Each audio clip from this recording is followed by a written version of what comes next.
everybody. Welcome to the Well Life Podcast. It's your well woman, LaShanna of LaShanna Leonard Moore Wellness. Eat well, think well, and live well. At the time of this broadcast, we are in the month of September. The month of September observes quite a bit in the field and education of health, but one of the areas that LLM Wellness focuses on is PCOS, Polycystic Ovarian Syndrome. And so September is PCOS Awareness Month. We know that statistically, 1 out of every 10 women, and this is according to the Women's Health Organization with the government, 1 in 10 women will experience a diagnosis of PCOS. And so whether it's you know someone or someone in your family, or just a general discussion that you've had with others surrounding PCOS, we want to bring attention and information to this endocrine disorder. And so I want to introduce to you or educate you in this particular episode about the different kinds of PCOS. Each of you have a different story. If you have PCOS, you have a different story than the lady next to you who may have the same diagnosis. As you already know, we are complex, intricate creatures, we as women, and so 2 women can be next to each other and have the same diagnosis, but the symptoms can be different. There are various symptoms that women experience, and this is something very critical that you need to know, in that this particular disorder is not one that can be generalized in terms of what it looks like or what it feels like. Each woman will have a different manifestation that will ultimately lead to her physician being able to test her to determine whether or not she has PCOS. The flip side of that coin also is that it is not always easy for a woman to receive the diagnosis for PCOS. So let's say if you go to your physician, you go to a holistic health practitioner, they will usually take you through a rather thorough questionnaire. They're going to talk to you about your medical history, your family history. They'll talk to you about your menstrual cycle. They'll ask you different questions about your health, previous and present, and then determine whether or not it appears that you are a candidate for PCOS. Candidate not in the terms of something that we a label that we really want, but it really does help to understand the diagnosis so that you can learn how to, in our belief, reverse PCOS, better treat and understand PCOS, and be educated on this endocrine disorder. So some of the common symptoms of PCOS can be irregular periods or no periods at all, difficulty getting pregnant because of a failure to ovulate or irregular ovulation, excessive hair growth, which is known as hirsutism. That can be because the androgens and testosterone is increased in a woman's body, and she can experience extreme hair growth on her face, on her body, her chest, her back, or even her butt.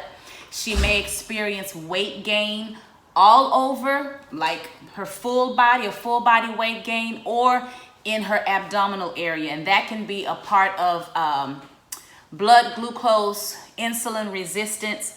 Also, something that is very common with women, in women with PCOS, is the thinning of hair. Their hair texture starts to change. The hair may thin. It may even start to come out. And that's something that you want to talk to both your physician and a dermatologist or a specialist about. And then acne, it's almost like going back to puberty. There is like this adolescent type of acne that happens, or extreme oily skin. There are a lot of variations when it comes to symptoms with PCOS. For those of you who have been generalized, put in a box or put in a category because someone looks at you physically and they say, oh yeah, you have PCOS because you are overweight, or because you eat this way, or because you have this particular lifestyle. It is not that easy to determine. There's no definitive when it comes to what PCOS looks like. A physical exam also may be administered to you by your physician, and you can also ask for one. So let's go into the different types of PCOS. I diagnosed with PCOS, I believe it was summer of 2016. I immediately immersed myself into the study, number one, because I understood what a holistic and a healthy life looked like as a nutritionist and as a holistic health practitioner. And so this was really baffling for me. Now, granted, from that diagnosis, I went back and revisited my practices and tweaked my protocols even more, even tighter. But what also helped me understand my diagnosis was not just my conversation with my physician, because there is still a lot of development around PCOS and how we can turn legislation around to provide more research and funding and support for PCOS study.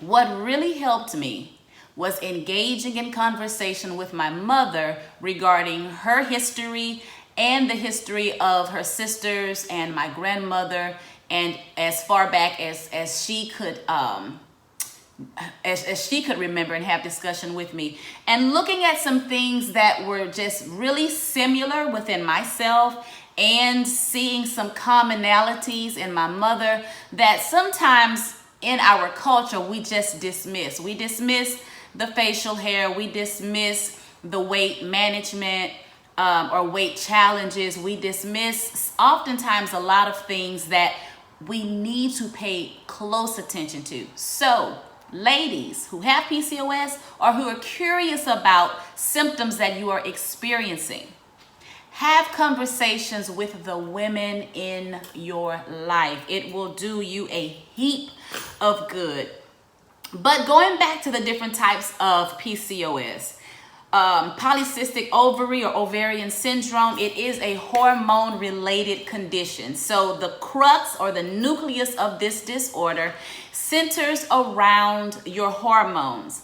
I am discovering or noticing that my clientele now, PCOS, the age range is becoming a lot younger. One of the reasons, and we're going to talk about this PCOS type, is because of effects of the birth control pill.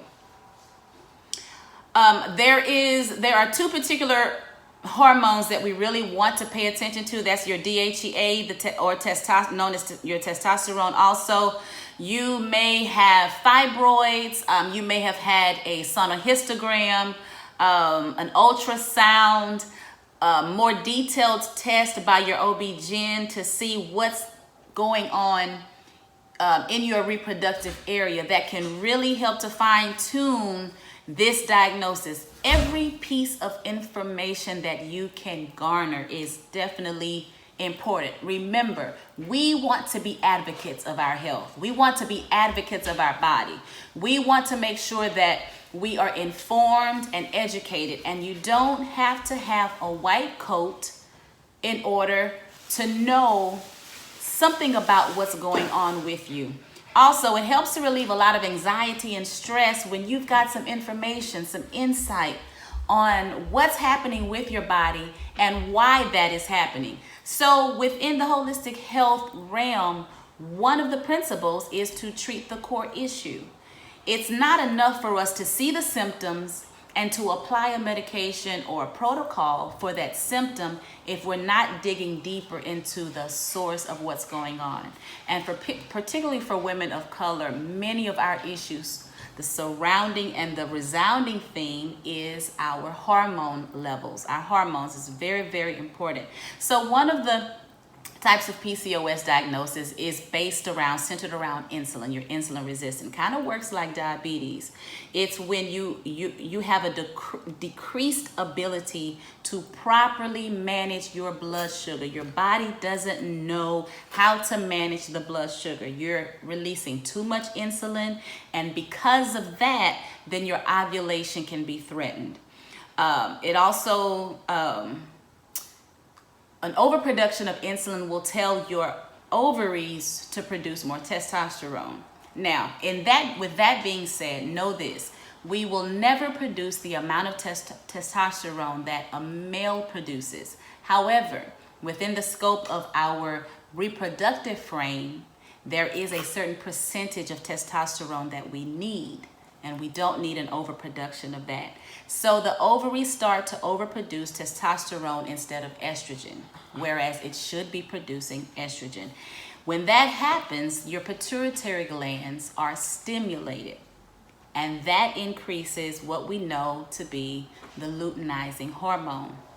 So it is important with nutrition and lifestyle that we learn how to balance your blood sugar. It is nutrition with that and hormone balance with that form of PCOS is very important. So that's something that you can go right into your doctor's office asking them if they can check your insulin. You want to know what your numbers are.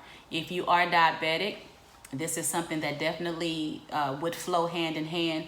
Two of the issues that we look at with PCOS, if left untreated, is the onset of diabetes and further cardiovascular issues. So then another type of PCOS that you may experience is considered inflammatory.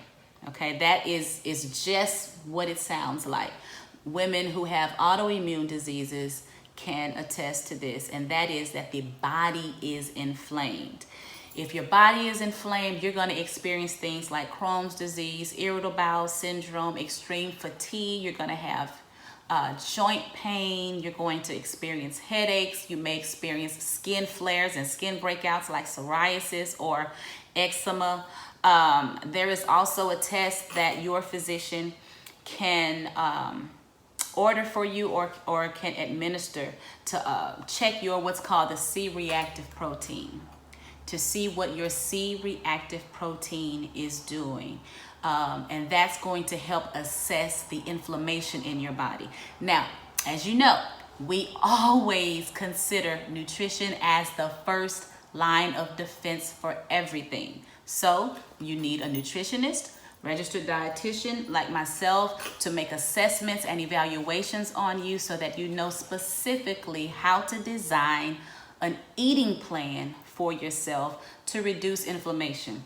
When you're able to stop, halt, annihilate inflammation, a lot of your cells will start to regenerate. And that's within various issues that you may be experiencing, not just PCOS, but various things, because inflammation is a silent culprit for a lot of ailments in the body. Another type of PCOS that women can experience is due to being on birth control. When you get off of birth control, and based on the amount of time that you've been on it, the dosage and the type of birth control that you've been on, your body will go into an extreme shock and your hormones are going to be extremely unbalanced and unleveled because of this. And then also, while you've been on your on a birth control pill, you've not been experiencing a period. You've not had a period. So we're going against the nature of the order of the body, and there's a lot of redirection that has to happen if your PCOS diagnosis is because of birth control, which we call post-pill PCOS. All right, we're halfway through this. And feel free to take notes with this information as well. Adrenal. Your adrenal glands, important hormone. So if your DHEA-S is very high, your androgen is high, this can indicate an adrenal type of PCOS, and it's known as DHEA-S. It's your adrenal androgen, which is testosterone that is produced in the ovaries, like I was talking about earlier with the blood sugar. So prolactin levels, just like with men, sometimes with men, their issue is not necessarily just testosterone, but it could be their prolactin levels when it comes to erection, when it comes to libido, when it comes to prostate health. Their prolactin oftentimes needs to be checked. Well, because both genders have a certain number of hormones that are extremely crucial for overall function, for us too, our prolactin levels would need to be checked. You can ask your physician about that. Adrenal PCOS can also be driven by those of you who experience high anxiety, depression, emotional and mental stress. Again, we underestimate the power of stress management, the need to be relaxed, the need to be balanced, mind, body, soul, and spirit, the need to receive rest and sleep, because they're not the same thing. The need for both of those we often underestimate, and that can be helped with a lot of alternative and integrative treatment that we provide.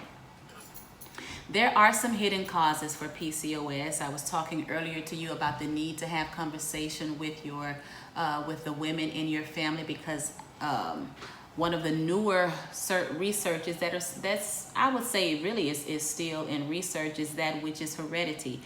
That's the type that I believe that I encountered, which is heredity. But there are other hidden causes of PCOS that can be found in vitamin and mineral deficiencies, iodine, vitamin D, zinc, hypothyroidism. Here's another alert. We're almost done. Your thyroid gland is crucial for the overall function of your body.